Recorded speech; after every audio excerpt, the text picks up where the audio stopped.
오늘은 위즈덤 하우스에서 나온 로버트 그린 지음의 인간 본성의 법칙 함께 나누려고 합니다. 이 책은 인간의 본성, 거기에 초점을 맞추고 인간의 본성을 파헤친 책이라고 보시면 됩니다. 이 책을 정독하시게 되면 그 납득할 수 없는 인간이나 관계에서 오는 두려움이나 분노가 깊은 이해와 수용으로 바뀌는 경험을 하실 수 있을 겁니다. 들어가는 말, 인간의 내면에는 두 개의 서로 다른 자아가 있다. 저차원적 자아와 고차원적 자아가 바로 그것이다. 보통은 저차원적 자아의 힘이 더 세다. 저차원적 자아는 감정적 반응을 보이고 방어적 자세를 취하려는 충동을 일으킨다. 나만 옳다고 느끼고 내가 남보다 우월하다고 생각하게 만든다. 즉각적 쾌락과 오락거리를 찾으며 언제나 저항이 가장 작은 길을 택하게 한다. 남들의 생각을 그대로 채택하고 집단 속의 나를 상실하게 만든다. 반면 우리가 고차원적 자아의 충동을 느끼는 순간들은 나 자신을 벗어나 남들과 더 깊이 교감하고 싶을 때, 일에 완전히 몰두하고 싶을 때, 단순한 반응이 아니라 생각을 하고 싶을 때, 인생에서 나만의 길을 가고 싶을 때, 나만의 개성이 무엇인지 발견하고 싶을 때 등이다. 저차원적 자아는 보다 동물적이고 무의식적인 본성으로 우리는 저차원적 자아에 쉽게 빠져든다. 반면에 고차원적 자아는 인간의 본성 중에서도 정말로 더 인간적인 측면으로 우리가 스스로를 자각하며 사려 깊은 행동을 하게 만든다. 고차원적 충동은 저차원적 충동보다 힘이 약하기 때문에 고차원적 자아와 교감하기 위해서는 노력과 통찰이 필요하다. 우리는 누구나 고차원적 자아라는 이상적 자아를 끄집어내고 싶어 한다. 인간은 고차원적 자아를 개발할 때에만 진정한 만족을 느낄 수 있기 때문이다. 이 책은 우리가 인간 본성의 각 법칙에 포함된 긍정적이고 능동적인 요소를 자각함으로써 바로 이 목표를 달성할 수 있게 도와줄 것이다. 자, 책에 인간의 내면을 해독하는 18가지 법칙이 나오는데요. 그 중에서 저는 여러분에게 5번째, 선망의 법칙을 나누려고 합니다. 잡힐 듯 잡히지 않는 욕망의 대상이 되라. 무언가가 있고 없고는 우리에게 원초적 차원에서 영향을 준다. 무언가가 너무 많으면 숨이 막히고 약간 모자라면 관심이 간다. 내가 갖지 못한 것을 소유하고 싶은 끊임없는 욕망은 인간만이 가진 두드러진 특징이다. 그 욕망의 대상은 우리의 판타지에 투영된다. 당신 주위에 약간의 미스터리를 만들어내라. 사람들이 당신이 다시 오길 바라고 당신을 소유하고 싶도록 전략적 부재를 이용하라. 상대의 삶에서 가장 부족한 것, 그가 가지면 안 되는 것을 그의 눈앞에 들고 흔들어라. 그러면 상대는 미친 듯이 그것을 갈망할 것이다. 언제나 옆집 잔디가 더 푸르게 보이는 법이다. 당신이 처한 환경, 당신의 운명을 적극 끌어안아 당신 안의 약점을 극복하라. 인간 본성의 열쇠, 사람들의 억압된 판타지를 자극하라. 천성적으로 우리는 가진 것에 쉽게 만족하지 못한다. 내면에 삐뚤어진 어떤 힘 때문에 무언가를 소유하는 순간 혹은 바라던 것을 얻는 순간 우리의 마음은 이미 색다른 무언가를 향해 떠나버린다. 더 좋은 것을 가질 수 있다고 상상하면서 그 새로운 대상이 더 갖기 힘들고 더 멀리 있을수록 그걸 갖고 싶은 우리의 욕망도 커진다. 이것을 남의 집 잔디 신드롬이라고 불러도 좋을 것이다. 그 잔디의 그 새로운 대상에 너무 가까워지고 나면 우리는 그 잔디가 실제로는 별로 푸르지 않았음을 알게 된다. 이런 현상은 우리 본성에 아주 깊이 뿌리내리고 있다. 그에 관한 가장 오래된 기록은 아마도 구약성서에 나오는 이집트 탈출 부분일 것이다. 하느님의 선택으로 히브리인들을 약속의 땅에 데려가게 된 모세는 사람들을 이끌고 황야로 나간다. 그리고 그곳에서 40년간 헤매게 된다. 히브리인들은 이집트에서 노예로 일하며 힘든 삶을 살았다. 그러나 사막에서 다시 곤경에 처하게 되자 불현듯 이전의 삶에 대한 향수가 자라난다. 하느님은 굶주리는 그들 앞에 만나를 내려주지만 히브리인들은 이집트에서 먹었던 맛있는 멜론과 오이, 고기와 비교하며 투덜댄다. 홍해를 가르는 등의 하나님의 다른 기적에도 큰 감흥을 받지 못한 그들은 황금으로 송아지를 만들어 섬기기도 하지만 모세가 그들을 벌주자 새 우상에 대한 흥미는 금세 사라지고 만다. 사람들의 불평불만에 모세는 끝도 없이 골치를 썩어야 했다. 남자들은 이국의 여자들을 탐했고 사람들은 계속해서 새로운 추종 대상을 찾았다. 하나님마저 그들의 끊임없는 불평에 화가 나서 모세를 포함한 이 세대 전체가 약속의 땅에 들어가지 못하게 했다. 그러나 다음 세대들이 젖과 꿀이 흐리는 땅에 정착한 이후에도 불평은 조금도 수그러들지 않았다. 뭘 갖게 돼도 사람들은 저 너머 더 좋은 무언가를 꿈꾸었다. 이런 현상은 일상 속에서도 벌어진다. 나보다 나은 것을 가진 듯한 사람이 계속해서 눈에 보인다. 저 사람의 부모는 더 많은 사랑을 주고 저 사람의 직업은 더 흥미롭게 보이고 저들의 삶은 더 쉬워 보인다. 완벽하게 만족스러운 연애를 하면서도 마음은 끊임없이 새로운 사람을 찾아 헤맨다. 내 배우자의 생생한 단점을 가지지 않은 다른 사람이 있을 거라고 생각한다. 우리는 어느 낯선 문화권으로 떠나 지루한 일상을 벗어나는 것을 꿈꾼다. 그곳의 사람들은 내가 사는 이 때 묻은 도시 사람보다 더 행복하리라 생각한다. 모든 경우에 우리가 부러워하는 그 사람, 행복하리라 생각하는 가정, 탐나는 남자나 여자, 알고 싶은 문화권의 사람들, 더 나은 직장, 바로 그 유토피아에 가까워지는 순간 환상은 분명히 깨진다. 그렇게 욕망을 쫓아다니다가 환상이 깨져서 실망하는 경험을 여러 번 하고서도 우리의 행동은 바뀌지 않는다. 다시 또 저 멀리 반짝이는 것, 이국적인 것, 빨리 부자가 될 수 있는 비법이 나타나면 눈이 커지고 만다. 이 현상이 얼마나 충격적인지 잘 알 수 있는 좋은 예가 있다. 멀어지는 유년기를 바라보는 우리의 시각이 어떤지 살펴보면 된다. 대부분의 사람에게는 신나고 즐거웠던 황금기가 있다. 나이가 들면서 그 시기는 우리의 기억 속에서 더욱더 좋았던 때로 남는다. 유년기를 괴롭혔을 초조나 불안, 상처 같은 것은 편리하게 잊어버린다. 정작 그 당시에는 이 괴로움이 그 짧은 기쁨의 순간보다 훨씬 더 오랫동안 우리의 머릿속을 차지하고 있었을 텐데 말이지. 하지만 젊음이란 나이가 들수록 점점 더 멀어지는 대상이기에 우리는 그것을 이상화시키고 더 없이 푸르게 생각한다. 이런 현상은 인간의 뇌가 가진 특징 3가지로 설명이 가능하다. 첫 번째는 유도라는 것이다. 긍정적인 무엇은 그와 대조되는 부정적 이미지를 머릿속에 만들어낸다. 이것을 가장 뚜렷이 알 수 있는 것은 시각을 통해서다. 빨강이나 검정 같은 색상을 보고 나면 주변에 그와 반대되는 녹색이나 흰색 같은 것이 더 또렷하게 느껴진다. 빨간색 물체를 보고 있으면 그 주위로 녹색 후광이 생기기도 한다. 일반적으로 생각은 대조라는 것을 이용해 작동한다. 우리가 어떤 것의 개념을 형성할 수 있는 것은 그와 반대되는 게 뭔지 알기 때문이다. 뇌는 이렇게 대조되는 것들을 끊임없이 들추어내고 있다. 이 말은 곧 우리가 무언가를 보거나 상상하면 머릿속으로는 어쩔 수 없이 정반대되는 것을 보거나 상상하게 된다는 뜻이다. 만약 내가 문화권에서 특정한 생각이나 욕망이 금지되어 있다면 터부시 된다는 사실 자체가 즉시 그 금지된 것을 떠올리게 만든다.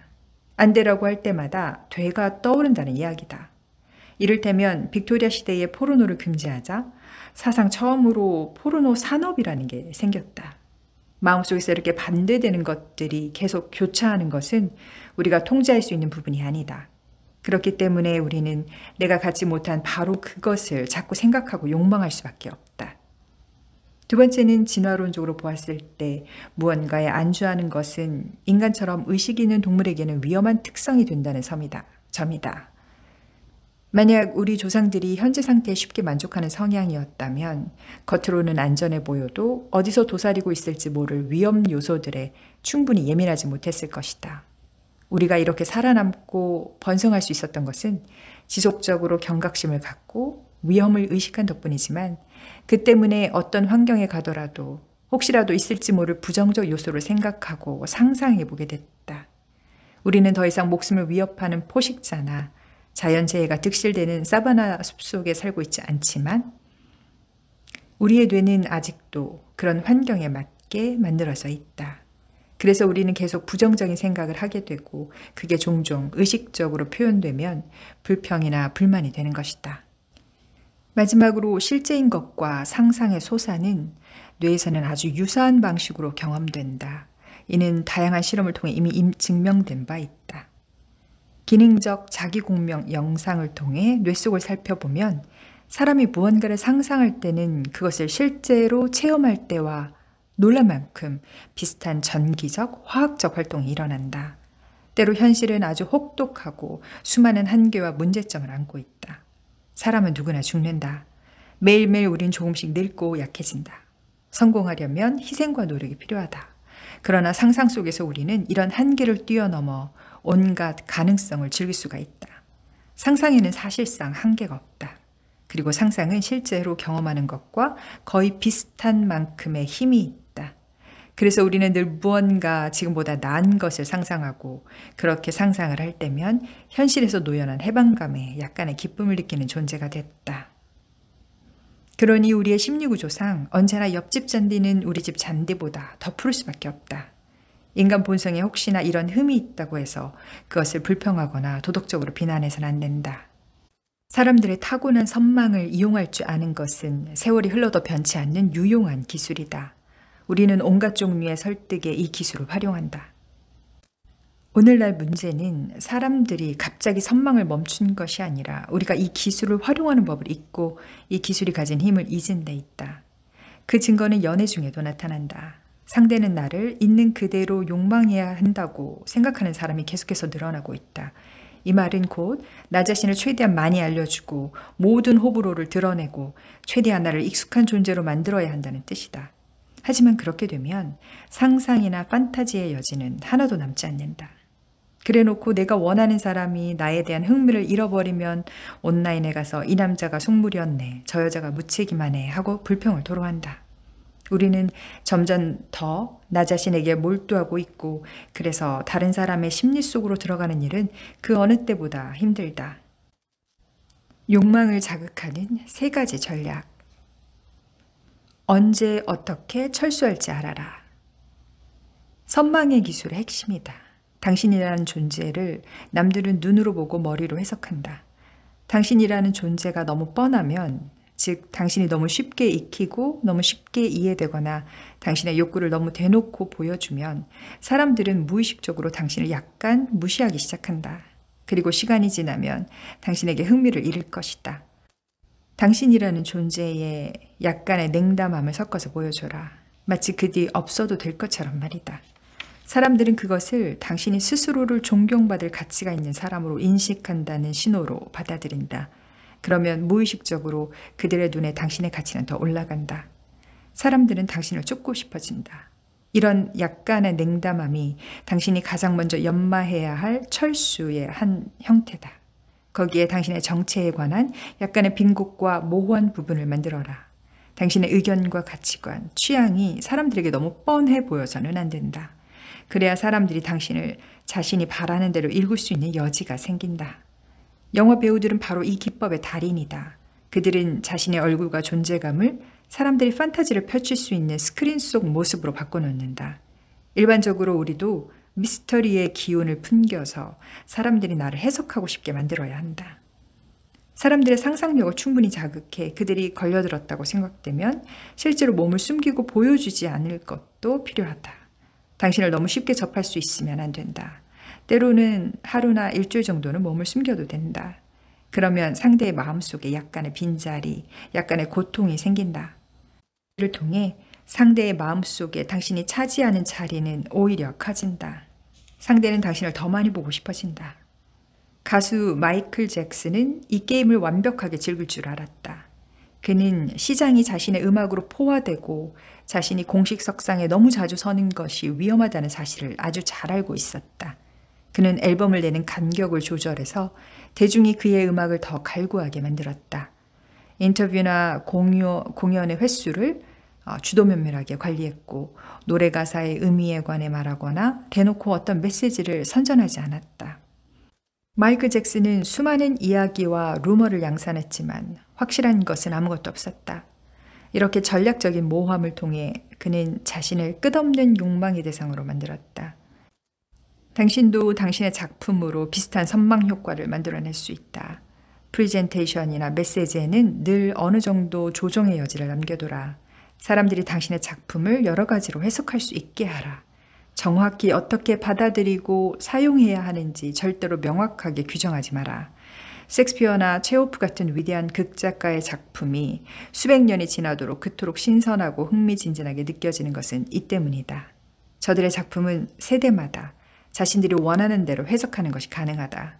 저들은 시간에 구애되지 않는 인간의 본성을 이야기했지만 그에 관한 도덕적 심판을 내리거나 관객들에게 이렇게 느끼고 저렇게 생각하라고 지시하지 않았다. 당신이 무엇을 만들든 이것을 본보기로 삼아라. 상상이 활발해질수록 우리가 느끼는 즐거움도 더욱 커진다는 것이다. 욕망의 경쟁 상대를 만들어라. 인간의 욕망은 개별 현상인 경우가 결코 없다. 우리는 사회적 존재이고 우리가 원하는 것은 거의 언제나 남들이 원하는 것을 반영한다. 이것은 아주 어릴 때부터 시작된다.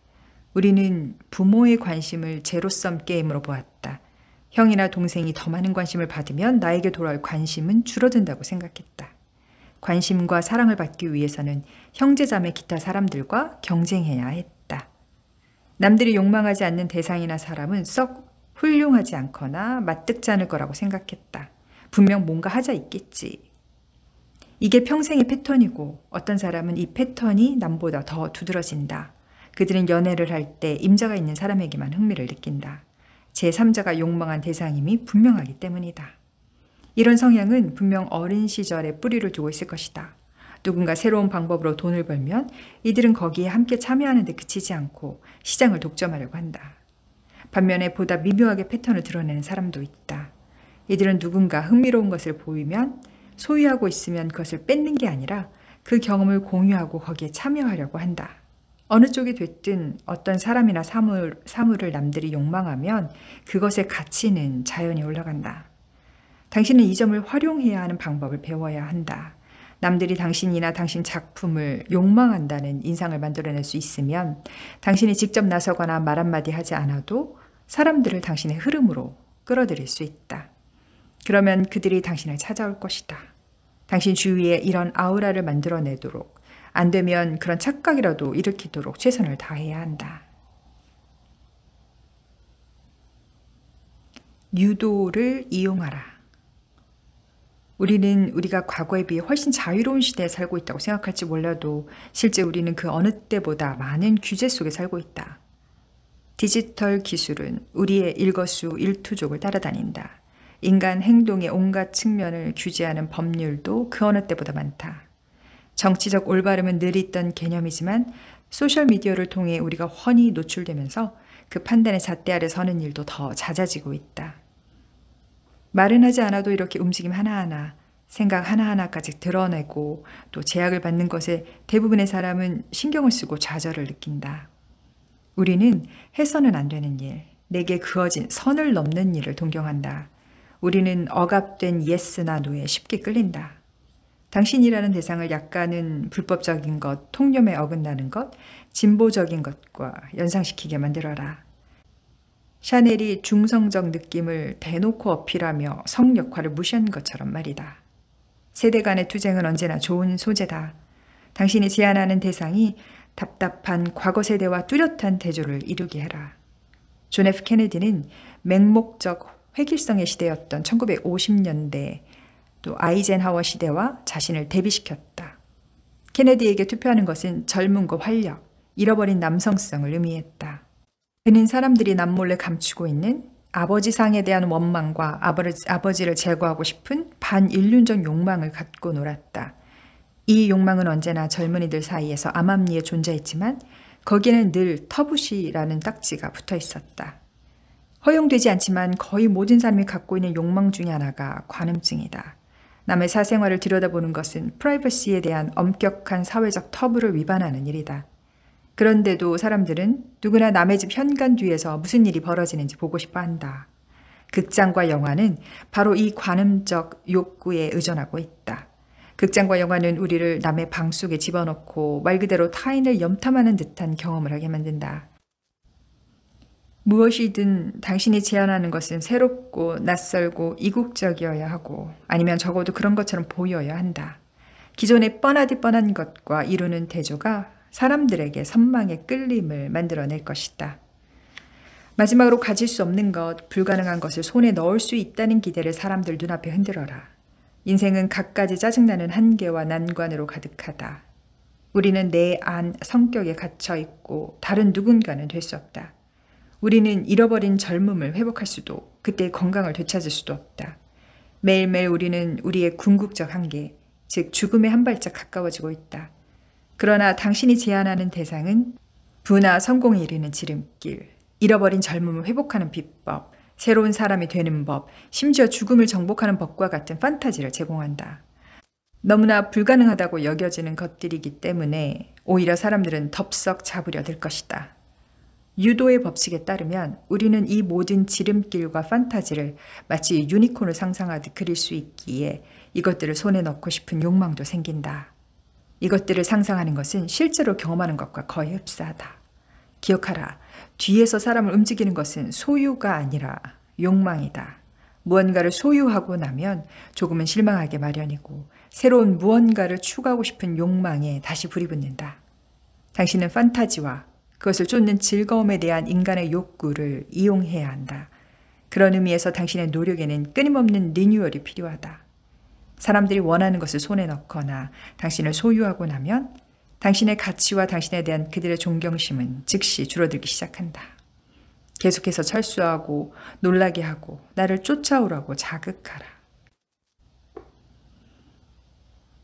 7번째 법칙, 방어적 태도의 법칙. 상대를 긍정해서 저항을 누그러뜨린다. 인생은 혹독하고 사람들은 경쟁적이다. 우리는 당연히 내 것부터 챙겨야 한다. 또한 우리는 내가 독립적이고 내 뜻에 따라 살고 있다고 느끼고 싶다. 다른 사람이 나를 설득하고 나를 변화시키려고 할 때 우리가 방어적이 되고 저항하는 것은 그 때문이다. 우리는 상대의 설득과 시도에 굴복했다가는 내가 독자적으로 행동한다는 느낌이 훼손될 것 같은 기분을 느낀다. 그렇기 때문에 상대를 방어적 자세에서 빠져나오게 만들려면 상대가 그의 자유의지에 따라 행동하고 있는 것처럼 보이게 만들어야 한다. 서로 온기를 나누고 있다는 느낌을 주면 상대의 저항을 누그러뜨리고 나를 돕고 싶게 만드는 데 도움이 된다. 절대로 상대의 신념을 공격하거나 그의 지능이나 선의를 의심하는 느낌을 주지 마라. 그랬다가는 방어적 태도만 더 단단해지고 당신이 하려고 하는 일은 불가능해질 것이다. 내가 원하는 일을 해주면 상대가 고귀하고 이타적인 사람이 되는 것처럼 느끼게 만들어라. 이만한 꿰미 없다. 당신 자신의 완고함을 길들여라. 방어적이고 다친 마음의 자세를 풀어 당신의 창조력을 마음껏 발현되게 하라. 인간 본성의 열쇠, 사람들의 방어막을 해제시키는 황금 열쇠. 일찍부터 인간은 나라는 인격을 방어하고 보호하려는 측면을 발달시킨다. 이 과정은 어린 시절 남들이 침범하지 않아야 할 내 몸이 차지하는 공간을 인식하면서부터 시작된다. 그것은 나중에 개인의 존엄성이라는 감정으로 확장된다. 남들이 나를 조롱하거나 억지로 시켜서 내가 원하지 않는 일을 하게 만들어서는 안 된다. 우리는 자유롭게 내 바람을 선택할 수 있어야 한다.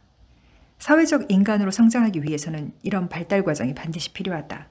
그러나 나이가 들면서 이런 방어적 성향이 훨씬 완고한 무언가로 굳어지는 경우가 많다. 그리고 거기에는 그럴 만한 이유가 있다. 사람들은 끊임없이 우리를 심판하고 평가한다. 이 친구가 충분히 유능한가? 착한가? 팀플레이를 하는가? 우리는 한 번도 이런 검열로부터 완전히 자유롭다고 느낀 적이 없다. 살면서 한 번만 눈에 띄게 실패했더라도 사람들이 그 사실을 알아낸다면 그 일은 나에 대한 부정적 판단의 근거가 되어 오랫동안 재구실을 못하고 살게 될 수도 있다. 게다가 우리는 사람들이 늘 내게 무언가를 바란다는 기분을 느낀다. 사람들은 내 시간, 내 돈, 내 아이디어, 내 노동을 원한다. 이 모든 것 때문에 우리는 자연히 더 내 안에 몰두하게 되고 방어적이 된다. 20살쯤 되면 누구나 이미 방어막이 만들어져 있다. 그런데 내면의 벽이 와르르 무너져 내리는 경우들이 있다. 예를 들어 친구들과 흥청망청 어울리며 밤새 술이 좀 들어가고 나면 우리는 그들과 하나가 된 기분이 들고 친구가 나를 심판하지 않는다고 느낀다. 마음이 느슨해지면서 갑자기 아주 흥미로운 새로운 생각을 하게 되고 평소 같으면 절대로 하지 않을 일에도 마음을 열게 된다. 또 다른 예로 공개 집회에 참석해서 뛰어난 연사가 대의를 부르짖는 것을 들을 때도 마찬가지다. 수백 명이 같은 생각을 하고 있다는 기분과 집단의식에 사로잡혀 갑자기 뭔가 행동을 해야 할 것 같고 대의를 위해 힘써야 할 것 같은 기분에 휩싸인다. 평소 같으면 그렇지 않았을 텐데 말이다. 그리고 뭐니 해도 가장 명확한 예는 사랑에 빠지고 그 감정이 상호적이라고 느낄 때다. 상대는 나의 가장 긍정적인 면을 칭찬해주고 본인도 그 모습을 복사하듯이 똑같이 보여준다. 그럴 때 내가 사랑받을 가치가 있는 사람이라는 기분이 든다. 이런 마법에 빠지고 나면 내 자존심이나 습관적으로 나오는 완고한 태도 등을 내려놓을 수 있다. 이례적으로 상대가 나의 의지력을 마음대로 좌지우지하는 것까지도 허용한다. 이런 순간들의 공통점은 우리가 마음속으로 안정감을 느낀다는 것이다. 친구나 집단이나 애인이 나를 심판하는 게 아니라 수용한다고 느낀다. 우리는 그들에게서 나를 본다. 그러면 긴장을 늦출 수 있다. 우리 마음은 자신의 내면에만 집중하여 방어적이 될 필요가 없이 관심을 바깥으로 향할 수 있다. 나라는 자아를 넘어 어떤 대의나 새로운 아이디어, 타인의 행복을 향해 마음을 열 수 있게 되는 것이다. 반드시 알아두어야 할 것이 있다. 이렇게 인정받은 기분을 상대가 느끼게끔 해주는 것이 사람들의 방어막을 해제시키는 황금 열쇠라는 사실이다. 저항하는 사람의 마음을 움직여야 할 상황은 끊임없이 발견된다. 우리는 상대의 도우미 혹은 상대의 못난 행동을 돌려놓을 수 있는 능력이 필요하다. 사람들이 갈망하는 인정을 통해 그 인정을 제공해서 그들의 방어막을 낮추게 되면 얼마나 큰 힘을 가질 수 있는지 알아야 한다. 현실적으로 또 전략적으로 이런 일을 가능하게 할 핵심 열쇠는 인간의 본성의 기본 법칙을 온전히 이해하는 것뿐이다. 그 법칙은 사람들은 자기 평가라고 부를 수 있는 자기 자신에 대한 인식을 갖고 있다. 이 자기 평가는 정확할 수도 또 아닐 수도 있지만 어느 쪽인지는 중요하지 않다. 중요한 것은 사람들이 자신의 성격이나 가치를 인식하는 방식이다. 사람들의 자기평가에서 거의 보편적으로 발견되는 특징이 3가지 있는데 그 첫 번째 보편적 특징은 나는 내 자유의지대로 행동해. 나는 자율적이야 라는 것이다. 이거는 어느 집단에 들어가거나 뭔가를 믿거나 물건을 사는 것은 나의 선택에 따른 것이라는 생각이다. 상사에게 복종해야 하는 경우처럼 혹시라도 내가 강요당한 것을 의식적으로 느끼는 경우에는 우리는 둘 중 하나의 반응을 보인다. 내가 복종을 선택했다고 스스로에게 이야기하거나 강요받거나 조종당한 것을 깊이 원망하는 것이다. 후자의 경우 겉으로는 미소를 짓고 복종하더라도 몰래 반항할 방법을 찾아내고야 말한다. 다시 말해 우리는 나의 자유의지를 끊임없이 주장하고 표현할 필요성을 느낀다.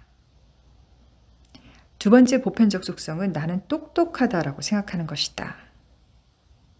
우리는 내가 아인슈타인 수준은 아니더라도 내 분야에서만큼은 나름 똑똑해 라고 생각한다. 일반적으로 사람들은 자신이 누군가에게 속아 넘어갈 수 있다거나 남보다 덜 똑똑하다는 생각을 절대로 반기지 않는다. 만약 전통적 의미에서 자신이 똑똑하지 않다고 인정해야 할 경우에는 적어도 남보다는 영리하다고 생각한다. 세 번째 보편적 특성은 나는 좋은 사람이야 라는 생각이다. 우리는 스스로 올바른 대의를 지지하고 있다고 생각하고 싶어 한다. 내 밑에 부하들에게 어떤 규율을 심어주고 싶다면 이 경우는 엄한 사랑이라고 부른다. 자기평가는 우리에게 아주 중요하다. 우리의 사고와 가치관의 많은 부분을 결정짓는다. 우리는 자기평가와 상충하는 생각을 좋아하지 않는다. 내가 만약 나를 아주 터프하고 독립적이라고 생각한다고 해보자. 그때부터 나는 현실적으로 강경하고 타인의 약점을 용서하지 않는 생각이나 철학에 끌린다. 이 시나리오에서 마침 내가 기독교인이라면 기독교의 종교적 교리를 나의 터프한 자아상에 맞게 재해석한다. 기독교 내에서의 독립심과 엄한 사랑, 적들을 파괴해야 할 필요성 같은 것을 강조하는 요소를 기어이 찾아낸다.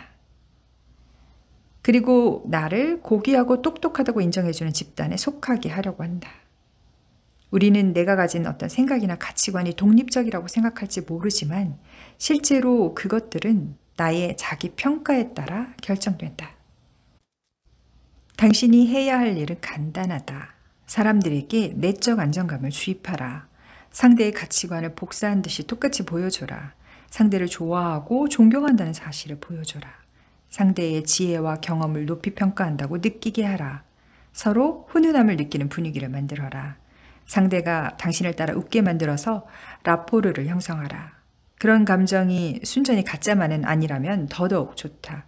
공감 능력을 발휘하고 상대의 관점 속으로 들어간다면 적어도 일부는 그런 감정을 진심으로 느낄 수 있다. 이것을 자주 충분히 연습한다면 사람들의 자기 평가를 긍정해 주는 것이 당신의 기본 자세가 될 것이다. 그렇게 되면 당신을 만나는 거의 모든 사람의 긴장을 늦추는 효과를 볼 것이다.